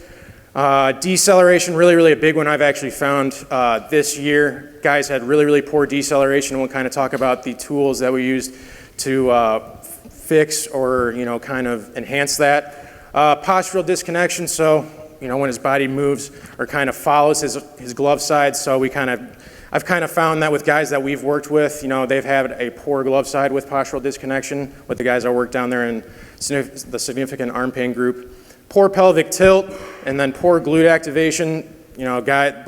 Typically guys with a poor lower half, they're not working, those aren't really synced up with the upper half. Guys typically tend to have poor pelvic tilt and glute activation. And then lead leg disconnection, is your lead leg, taking you out of that external rotation of the back leg too soon, kind of stuff like that. So the different tools we use. So I'm going to kind of now go into the process of how we go into our significant arm pain group and how we kind of take guys through the process. So Power Core 360, it's a, resistance bands paired with, upper half and lower half harnesses. We're trying to create, more feel and synchronization in the upper half and the lower half. I know Coach K is going to touch on that a lot tomorrow, so I don't really want to spoil that. Hand speed trainer, wrist weights strapped across the forearm. This is where we'll start with guys who have really severe arm pain. I'll get more into that as we kind of go into our blends at the very end. Again, it's to promote smoothness, efficient deceleration pattern. Really with this, we're not trying to throw, when guys have really severe arm pain, these hand speed trainers, they're wrapped around your forearm and they have a bit of weight to them, so we don't want to go through our throwing motion really fast. We want to start really low intent and get a good feel for it, okay? The DuraThrow training sock, really good tool to promote a good deceleration pattern. Guys, a lot of times guys with posterior shoulder pain, as soon as they go to ball release, their arm just straightens out and they have a bunch of posterior shoulder pain right here. So the DuraThrow training sock, as soon as you release the ball transfers into the sock, essentially creating a better deceleration pattern, bending the arm, okay? The Connection Club, really, it's brand new. Great tool for guys who have, about a 4 or 5 on the 1 to 10 arm pain scale. Typically, we see guys, who have more forearm play, really like this, okay, because it is to correct forearm play. All right, it's more sequence external rotation of the throwing arm through the delivery moving forward. The connection balls, I'm pretty sure most of you are returners, so I didn't really write much up here, but connection balls, we use them in 3 different positions. The one position right here to work on forearm flyout, also forearm play, and some guys like to use it for acromial line. Position 2, you'll put it underneath right here and tuck it in right here. Elevated distal humerus, inverted W, and also crossing the acromial line. And then position 3, you'll just hold it with your glove side. All right, instead of holding a glove, you'll hold it right here. And then a variation of position 3, you can tuck it right between your glove side, forearm, and your humerus, or your bicep right here, keeping a good efficient glove side and bring it in right here, okay? So, the goals of significant arm pain here at the Texas Baseball Ranch, in my mind, it's kind of a quote that I found and something that one of my coaches told me. The first step to any form of action is awareness. We need to kind of create awareness with our bodies moving forward. These guys who have arm pain, they don't really know why. They just throw the ball as hard as they can, and they're trying to work as efficiently as they can. But for some reason, they're not. Okay, so we need to kind of create awareness through the use of tools, and we need to educate them properly on what they're doing. Okay, so we start from the bottom up. That bottom up process, it's in a later slide. Promote feel, again, like resistance bands, throwing some weights on your wrists with a hand speed trainer, the Connection Club, all great to promote feel. Again, awareness, Improve the movement pattern, all right? This again is a really, really big one. Once we, indicate or find out where the arm pain has started, we try to improve that movement pattern through the use of tools, again, connection ball, connection club, everything. And then ultimately decrease arm pain, soreness, and fatigue, okay? So, this is one of our daily throwing logs that I created. These guys fill it out every single day. When we first started the summer program, I had one guy the first week, and I think through week 6 or 7, I had 12. So it was really, really hard to keep track of, what guys were doing at a time. So I had guys write down, well, I'll get to it in a second. I would create a plan the night before, and I would have them write it down and follow it, and then we would change it depending on how their arm pain kind of filtered in throughout the day, all right? So if they were feeling more or less arm pain, we would add something, we would take something out, okay? So as you can see here, you start with a warm-up. Typically, Marshall 1's a good D-cell drill. Start with the connection club. If they have arm pain, start with hand speed trainer, really, really important. We'll blend different drills together. We'll blend different connection ball in different positions. And then severe arm pain, if we use weighted balls, heavier, because that, the arm won't rotate or actually rotate as fast than as if we use a 5-ounce under load, okay? And then, post-throwing, soreness, fatigue, pain, they'll write it right there. We'll have some comments there, and then if he's cleared to leave significant arm pain group, we will circle yes or no. That way he's cleared, he's good to go, and move on, to the next rotation. So this was a guy who, one of my favorite guys to work with. Actually, his coach is here, sitting amongst here. I'm not going to say his name, but great guy. I really enjoyed working with him. He was a big forearm play guy. This was the first week. He kind of consistently had arm pain throughout the season, and he came down here seeking velo. So his priorities weren't really in check. Okay, so he came in June 6th. That's why it's highlighted red. Kind of like a intake day. He claimed shoulder pain on, June 6th during long toss, forearm play. He indicated that it was late. I looked at him do a couple drills. We always started doing a Marshall one. I kind of wanted to see how his D-cell was, see how he was rotating. Walking torque or torque, and then some kind of arm action drill. So like step behind with arm swings just to see, if it looks a little bit more smooth than if he's doing, a walking torque or a torque. Okay, and I'd also do maybe like a hook 'em drill that Coach Wallace showed, maybe even a dangle drill, because that really, really simulates well how he would throw off a mound. Okay, so we tested the connection club sock combo. I believe he felt better in the connection club. Okay, so typically, and I'll get to that the next slide, we'll kind of actually visually see the process we will take. Connection club, Durothro sock, they both improve extra, one specifically for forearm play, one specifically to improve D-cell. However, guys will feel pain with the connection club, or they'll feel it with the Durothro sock sometimes. So we'll switch it up. Sometimes guys, they feel better with one and better with the other. Okay, everybody's different. It's all feel-based. Okay, that's why we're always trying different tools to use and see, where we can become better and create more feel with our movement patterns. Okay. Then June 10th, that's the process there. I'm actually going to go through all the drills we went there. June 11th, June 12th, and then finally June 13th. Did the same program as the day before, except changed the last 3 sets and made it on him. Okay. I like working together with the guys, and I don't want to create a system that they're just following. I want them to go based off feel, okay? Because if, we're constantly telling them what to do, we're not really educating them moving forward, okay? So, this is kind of the whole process that we use. It's all throwing and tool progression. Blending is key once, arm health starts to build.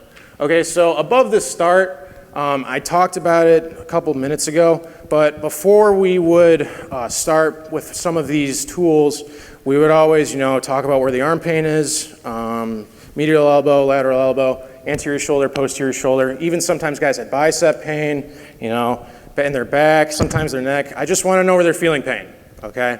So once they tell me, I want to see, Marshall 1, walking torque, hook 'em, dangle, arm action drill, just to kind of see how their body moves, okay? Then we'll try some of these, all right?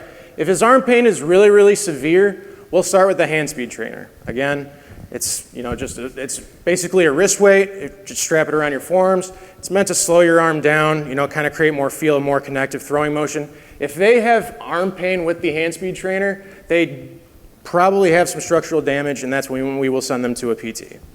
Okay? So, hand speed trainer, they'll do holds with it, they'll throw with it on. Really, really good for guys who have shoulder pain, bicep pain.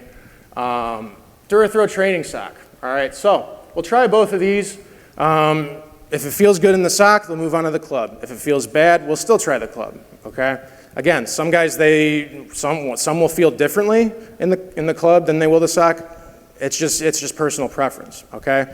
So after they complete these two right here with less arm pain, then we'll start to remove them and blend the connection club, if they're a forearm play guy, with regular weighted ball throws. Okay? You can see here, weighted ball throws all the way up to 2 pounds. If a guy, if he's really, really not knowing what his arm's doing, if he's a forearm flyout guy, if he's elevated, a 2-pound weighted ball is really, really good for him because it gets him into that pack position. He can kind of feel it if he's doing it with low intent, all right, and really, really low intent. And I stress that because, you don't want to do high intent with a 2-pound weighted ball because that's just dangerous, okay? So 2-pound weighted ball, 21 ounce, 14 ounce, 7 ounce, and 5 ounce, and 3 ounce. I generally don't go down to the 5 ounce, the regular baseball weighted ball, until they feel great, all right? And I didn't even use the 3 ounce underload because they have arm pain. We're not trying to speed up that external rotation of the throwing arm, okay? Connection balls, again, if they're a big forearm flyout guy, inverted, elevated, any of the upper half disconnections, great to use during all this. So now here's the specific blends that we get into. So there's kind of a lot going on here. So this was his first day after he came to significant arm pain. I made this the day before, and I wanted him to follow it specifically to kind of see how it would feel, okay? So the first set, kind of a warm-up. The top here specifies weighted ball or the club. He did the connection club 3 sets of 5, all right? He'd go through Marshall 1 set, take a second, 2 set, take a second, 3 sets. Then we'll move on to the next one. Set 2. We're going to blend Marshall 1 and torque, but instead of doing Marshall 1 again with the connection club, we're going to do Marshall 1 and kind of see how that feels with weighted balls, all right? It felt good with the connection club. Now we're going to implement weighted balls and see how that feels, okay? Torque, we're going to blend both those together, so he'll do a Marshall 1 with the 21, he'll do a torque with the connection club. Then he'll go back to Marshall 1 with the 14, he'll go to the torque with the connection club, and so on and so on. 3 sets of 5 total throws, okay? If that feels good, we're going to do the exact same thing. We're going to blend the torque now with weighted balls. Instead of the 21, we're just going to take that out, do a 14 and a 7, and then jump backs. All right, now we're kind of starting to jump into the lower half. See what I did there? No one? Okay. Tough crowd. All right, so jump into jump backs with the connection club. All right, now we're kind of going to the lower half.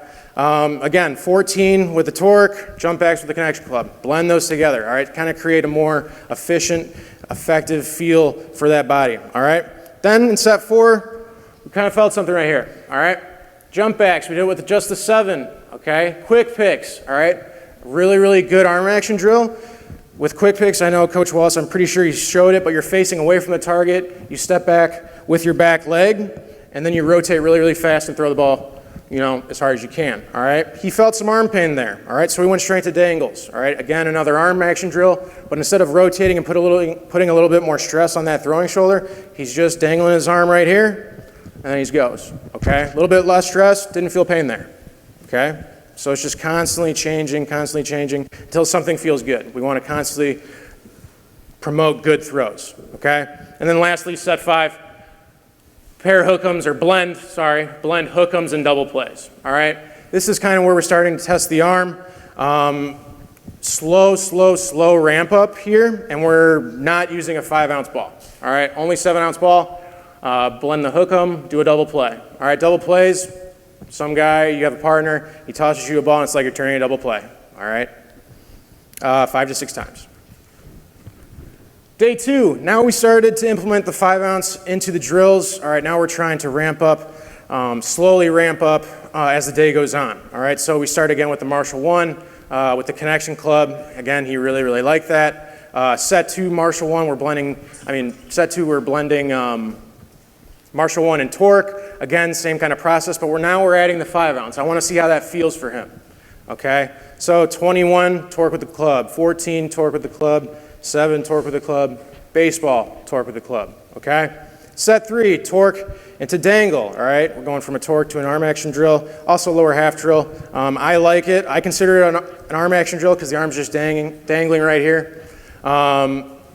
Start with the 14, work our way down to 5, and now we're implementing the connection ball, okay? So we're constantly varying our throws, okay? Set 4, dangle the jump backs, 7 in the 5 ounce with the dangle, connection ball with the jump backs. Set 5, jump backs and step behind with arm swings, 7 in the 5 ounce, and then step behind with arm swings, 7 ounce only, all right? Nice and slow, okay? We're not going to 5 ounce yet. We don't want to throw it at the ball as hard as we can. We're only in day 2 of this SAP program, okay? And then set 6, step behind with arm swings or double hops, left it up to him. Now we're doing double plays, and I want to try and do a couple with the 5 ounce. A couple, just the last set, last couple throws, test it, all right? Where are we? Where do we sit today? Okay? Day 3, wrap up the intent earlier, test the arm health. Again, set 1, Marshall 1, warm it up. Set 2, blend Marshall 1 and torque. 21 down to 5, connection club with the torque. Set 3, blend torque and walking torque, 14 down to 5, connection ball where needed. He was a forearm play guy, so we always alternated between the 1 and the 2. Okay? Set 4, walking torque and jump backs, 7 in the 5 ounce, jump backs with the connection club. Okay? Set 5, jump backs quick picks, 7 in the 5 ounce, 7 ounce only, slow intent ramp up.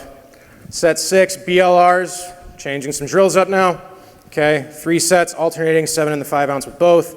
And then set 7, add another set, arm starts to feel better. 3 to 5 sets, up to him.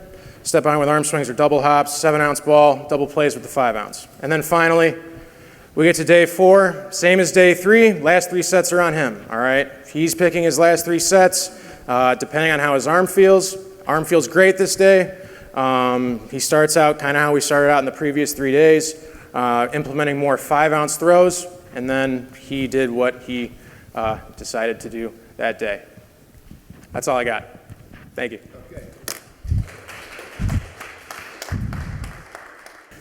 All right, as Ron was saying, at the ranch I have a couple different specialties, if you will, and one, when training athletes to become a more efficient thrower, we talk about synergy, coactive forces. Tomorrow I'm going to have a presentation on that.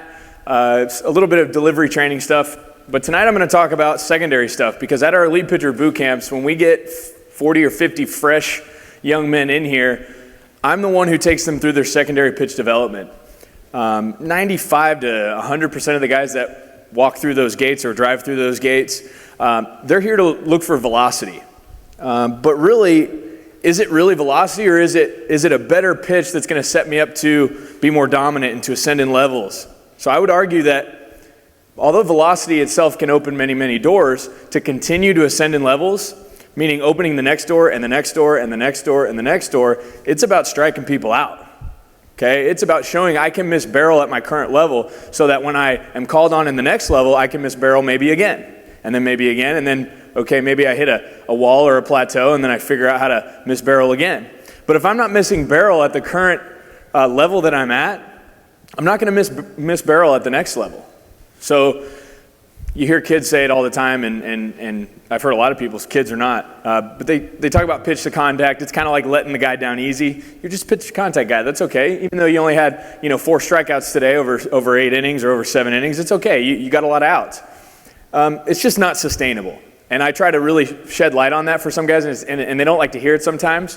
But if you're a pitch to contact guy now, you're just going to be a pitch to harder contact guy at the next level. That's kind of the joke I throw at them, and they're like kind of blank stare. So tonight I'm going to go over a few different things to just take a look at. And some of it's pretty surface level, some of it's a little bit deeper, but some of it's going to be pretty obvious as well. So I want to start with the corruption and coaching flaws, because you hear it all the time. There's coaching flaws and corruptions in everything. From mechanics to to strength training to all of it, but in the secondary game, it's all over the place.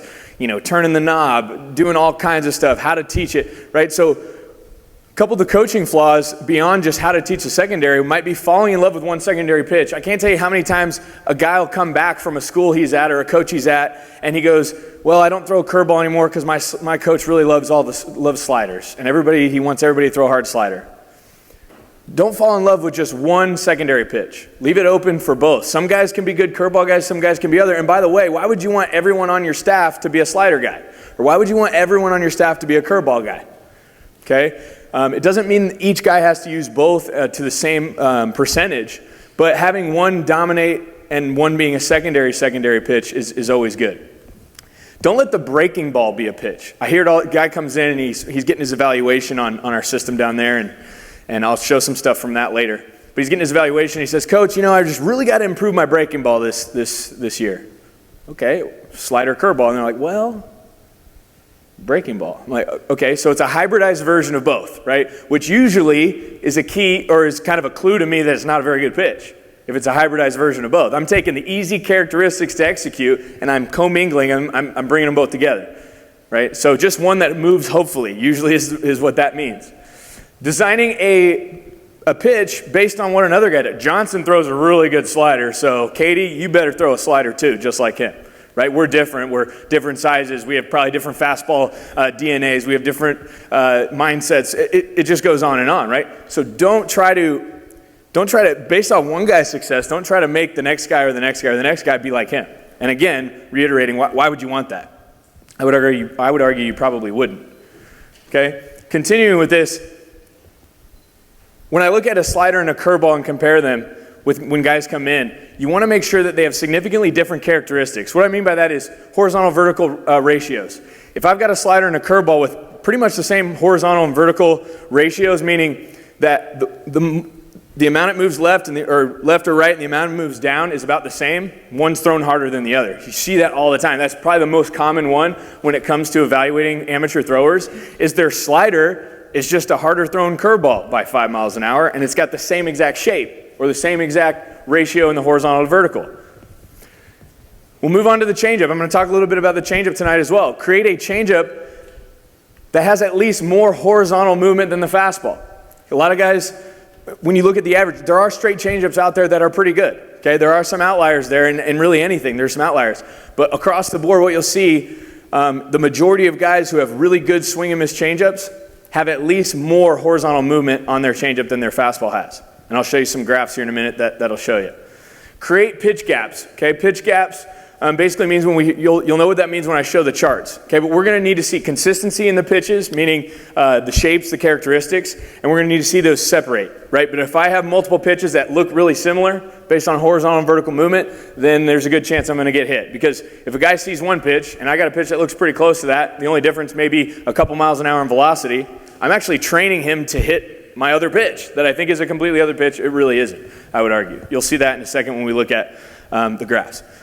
Here's the graphs. Okay, this is from Baseball Savant. This is from baseballsavant.com. You can go on there and check out all these graphs. All of a sudden I'll look down and I'll be 3 hours in.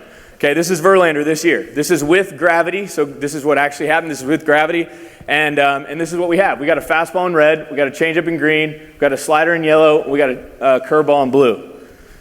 Notice the consistency in the clumps. You're going to see some not so good years. Okay, the consistency in the clumps and also the separation, the pitch gaps. Look at the gap. Look at the gap. Even the gap here.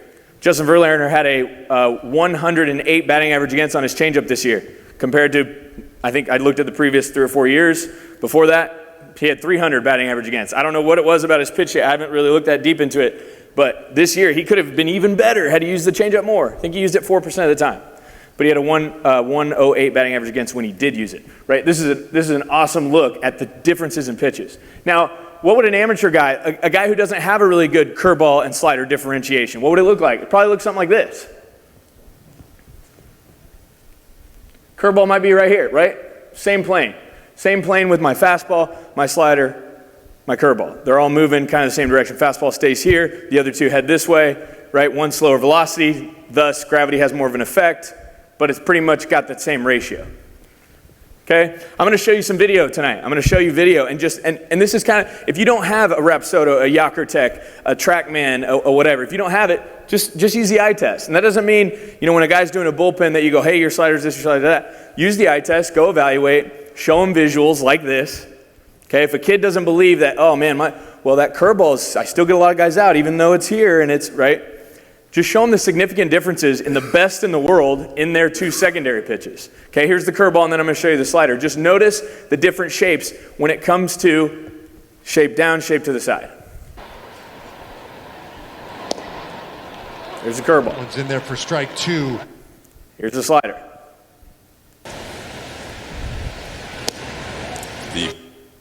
Watch them again. Not only are they different speeds, but they're different shapes. The curveball is more vertical. You saw it on the chart. The slider's more hard with less horizontal break and less vertical break. The Pierce. Here's a guy, I'm not even going to put his name up there. This is a qualified starter in the major leagues this year. Okay, I'm going to show you good versus not good. These are all qualified starters, a guy who spent the entire year in the big leagues. 4.72 ERA and a 3.02 batting average against. He threw in 34 games and 187 innings. Look at that. You don't see the pitch clumps and the differentiation right? This is what I'm talking about right here. Four-seam fastball sinker. Changeup's right in there. It overlaps the sinker. So I throw a sinker with pretty much the same movement, and then the changeup comes in a few miles an hour less, and it looks pretty much exactly the same based on the horizontal and vertical movement. Okay, cutter's there, and then the curveball is really the only one that looks significantly different, right? You got this huge clump here. This is what we want to stay away from, okay? That guy didn't have a very good year. Here's DeGrom.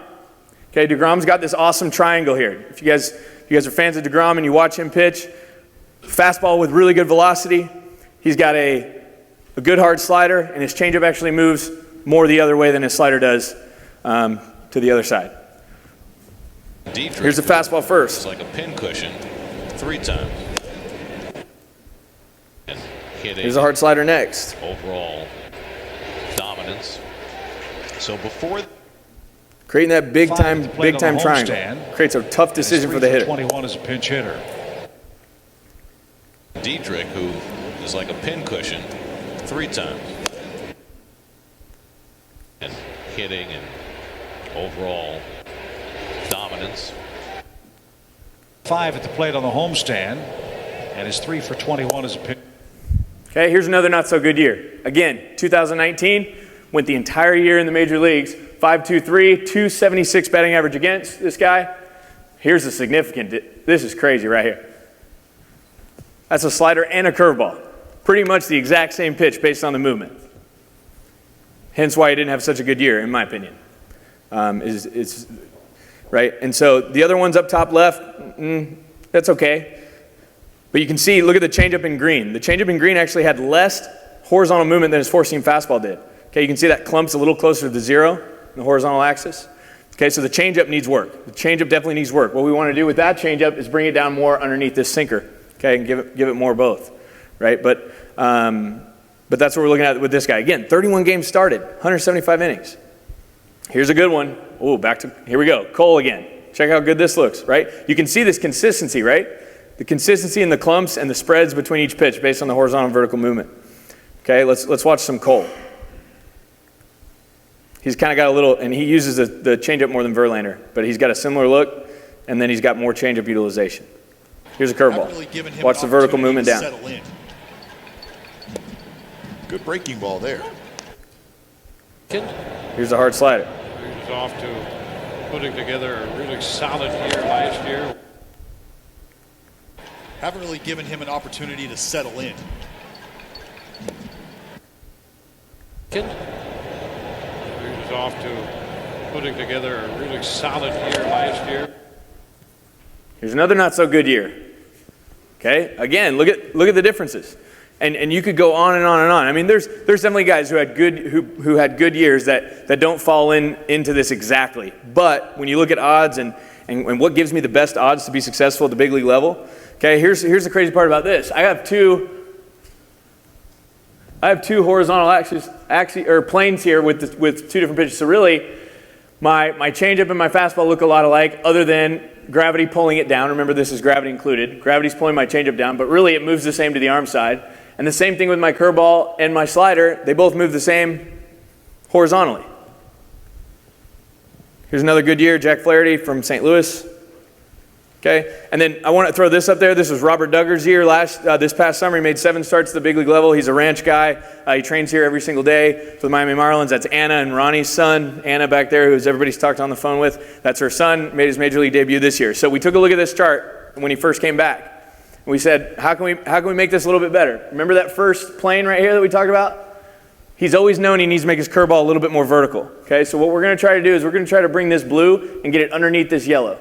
And we're going to try to get this changeup, which he does need to throw more, and get it to creep over underneath here. Okay, because right now, based on the horizontal movement, it looks a lot like the four-seam fastball. Okay, so that's what we're going to work on. And I showed him all those things I just showed you guys. And not that he wasn't bought in first, but it really helps, right? When you see the Verlander, the Cole, the DeGrom, and the Flaherty, and the guys who had really, really good years, and then you compare it to this, and then I show him the guys who had really crappy years, and you know, maybe if he had thrown more, it would have been a little bit different, but I don't think so. I mean, that's just kind of his pitch DNA right now. So in order for him to stick in the big leagues and be an all-star and continue and have a long, long career, we got to get him into that. Okay, so application now. All right, how do we train this? How do we train it? First, I got to develop the ability to spin the baseball. Okay, if I'm a starter, I got to at least have the ability to flip a curveball that's got downward movement. Get to a late release. Get the fingers on top of the ball. Spin the crap out of it. Have the mindset of spin. A lot of guys have the mindset of throw, throw, throw. Hard, hard, hard. We got to create a mindset of spin. I like to say the curveball is spun, not thrown. Develop the ability to throw a slider with fastball deception and plane. So what you notice from the DeGrom slider and the Verlander slider, right? Those look like fastballs for a really long time. Kids come in here all the time, even college and pro guys, they come in here, here's my slider, and it didn't look like a fastball at all for a while. That's what a slider is. It's got to look like a fastball for a long time, so they swing, think it's a fastball, right? So how do we develop that? I'll show you in a second. And then learn to invert the axis on the changeup. So one of the things that I see a lot from using our Yakutech and our high-speed camera is I see that a changeup with a lot of good horizontal movement is going to have an axis that's going to invert, and I'll compare it. I'll show you guys what that means in a second. All right, so first thing, learn to spin it. When a guy comes in here and he wants to work on his curveball, we don't even think about the pitching mound. We don't even think about it. We take him through a drill progression that's going to build on top of the movement that they've already, and I like to graduate him. Okay, graduation progression, meaning they can't move on until they've accomplished the previous drill and shown that they can throw an overhand curveball with some downward movement, some significant downward movement before I let him move on. Guys want to race straight to the pen. Okay? And I always tell them too, your coaches are evaluating you when you're on the mound. If you're on the mound and you're around them, you throw a few bad curveballs and you guys may say, well, that didn't matter, you're working on stuff. But still, he puts a couple of those together and you're like, oh geez, that guy's not good, right? So we want to get away from the mound. We want to go do things on our own. We want to go get a partner who wants to do it as well. And we want to go train these things, okay? So the first drill, I call it kneeling, or you can put them sitting, okay? Kneeling spins. You get a curveball grip, you show them a basic curveball grip, and you just isolate the grip. Isolate the grip in the forearm, okay? And it's simple. It's just out. It is rehearse a release point with no lower half and no torso rotation at all. And then it's just bring the ball back, I say ball to ear, and get the fingers on top. What I'm training there is the ball feeling coming out of my hand. The feeling of the ball coming out of my hand. And if I can sit there, by the way, you can do this all day if you want, for 365 days a year. Okay, if I do that, and I feel the ball coming off my thumb and coming off my fingers, right, and getting really good topspin, I'm going to have a better chance to do that when I add body parts. So after they graduate from that, they show me true perfect topspin, then I'll stand them up. And now we'll rehearse a good late release point. Stand them up. These are called standing spins. Kneeling spins, standing spins.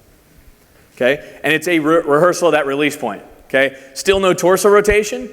Notice Garrett there is my amazing model with amazing flow. We're going to see that move here in a second. It's going to be great. All right? What you'll see is a rehearsal of late release, and then it's just a little bit of an extension here.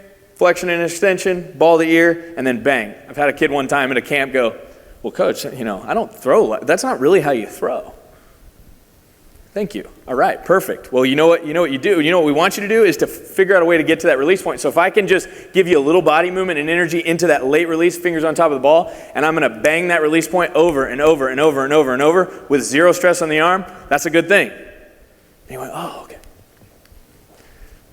Okay? Then we'll move into using the shoulder. So now they show me, and you'd be very surprised, a lot of guys can't get the ball to spin top spin from there. Okay, so they stay there. Or at least we return to it pretty quick, right? Our pro guys and college guys all the time, they'll stand up and they're like, all right, I'm ready. And they go and they go and they go. And all of a sudden, the curveball isn't as vertical as it was. It's a loopy slider. It's a slow side-to-side one that's going to get smoked. And then I go back to standing spins.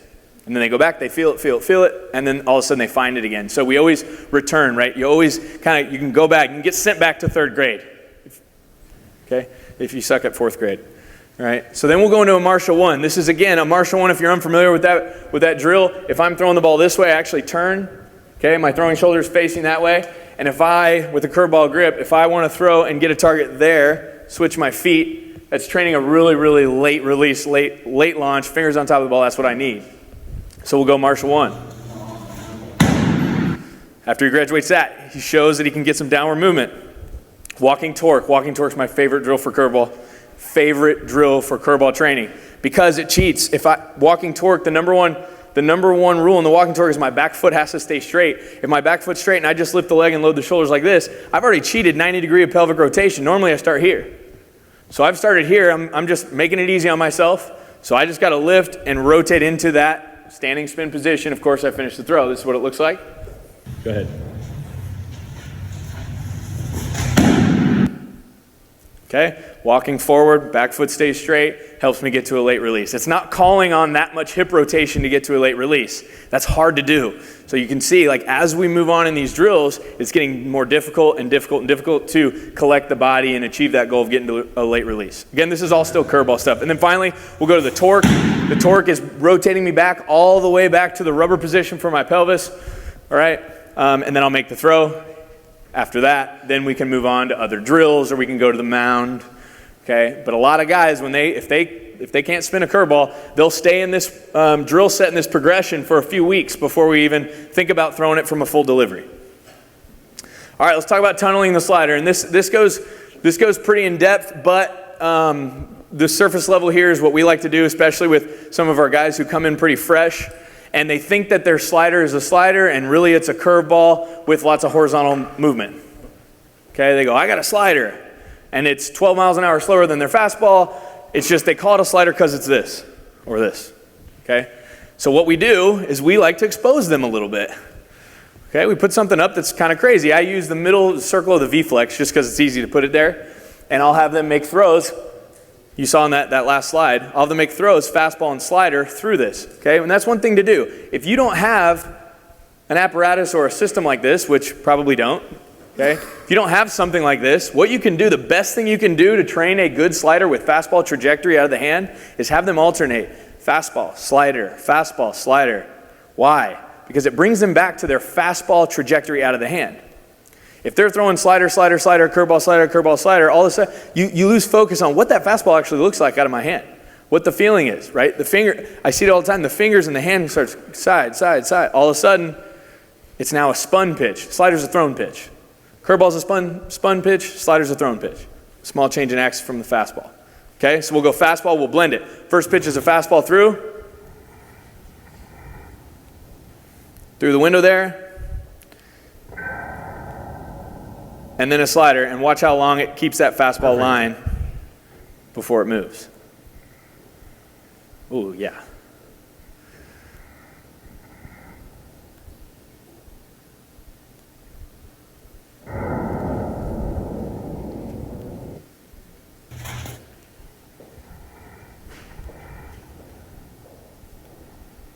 And again, he's not on the mound. He's doing a little step behind with arm swing just to feel the drill and to train the trajectory of the slider out.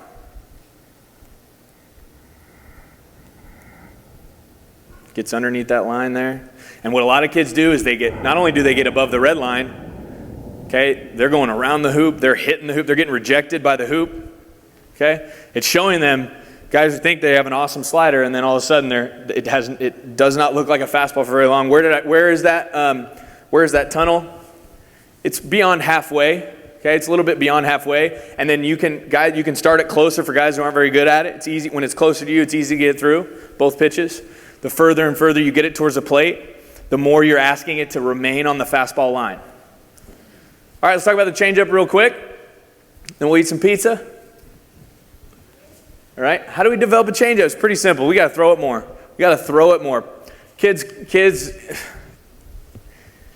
anybody, they come in all the time and they're, show me a changeup grip. I've been searching, you know, can't find that changeup grip. There's so many different variations in changeup grip, man. It is not about the grip. I tell them you got to get a grip. They're like, what? That's what I'm here for. I'm like, you didn't get it, right? You got to get a grip. It's not about the grip. Just choose one and go play catch with it. All right, based on the look and the feel that you want, and if you have that in your head every single day, your body will organize itself to make that happen with catch play. 45 to 120. Alternate it. If you're long tossing, why not mix a changeup in there? You do that 4 or 5 times a week when you're playing catch. You're going to throw more changeups, right? Pull downs, big time. If I'm doing on my way in, I've got a lot of intent, and I'm doing pull downs. That's going to force me to release some of the energy out of the hand and the grip. My body's moving really fast. You guys know that, you know? I mean, we don't want to slow the body down, so let's move the body as fast as we can and throw a changeup. Evaluate how it comes out, what it looks like. Changeup only pins. Maybe once a week, tell the guy to throw a 10 to 14 pitch changeup only. Just kind of a changeup touch and feel. No rule against that. And then inverting the changeup axis. Okay, I'm going to show you what that means. Here's a bad changeup. This is off our Yakutech system. Bad changeup. If you take a look at the red and the blue over here, okay, it really didn't move much horizontally. Okay, you see that kind of almost true backspin right there. The axis at 165 degrees. There's another pretty bad one. This is when it starts to get pretty good, when the axis starts to invert like that. Again, more like a fastball, holds true, not much horizontal. 2 inches, 6 inches. And then we got a 12-inch horizontal. That axis turns. Okay, so a lot of the teachers over the past forever, I guess, has been pronate the changeup, pronate the changeup, pronate the changeup. That's what they're trying to get. Okay, but a guy like Pedro Martinez, I'm going to show you some in a minute. A guy like Pedro Martinez would just lay the hand to the side and put the ball way out here on the pinky and the ring finger. Turn the hand to the side. I can create similar spin than trying to over-pronate and kill the kid's arm or kill the guy's arm. Okay, I don't teach hyperpronation into release of a changeup. Okay, here's a lefty, another pretty good one. 11 inches of horizontal on our system. All right, I'm gonna leave you guys with this. Okay, this is fun to watch. I watch it a lot. I'll leave you guys with this. This is my favorite changeup of all time, Pedro Martinez, and that's what he did with his.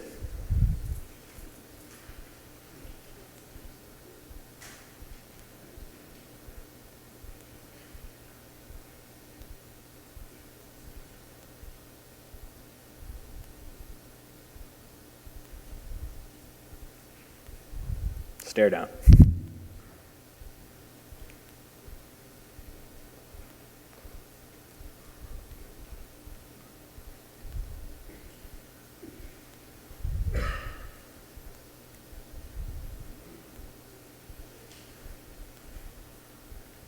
Let's eat some pizza. Appreciate it.